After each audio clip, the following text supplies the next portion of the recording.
Friends हम आ चुके हैं मेले में। आप सब देख सकते हैं मेला अभी लग रहा है, पब्लिक आना शुरू हो गया है।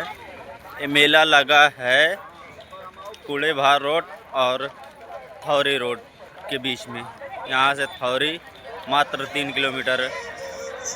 और आप सब देख सकते हैं अभी मेला लगना शुरू हुआ है। मेले में अभी भी दुकानें आ रहे हैं और पब्लिक भी आ चुकी है, आप सब देख सकते हैं।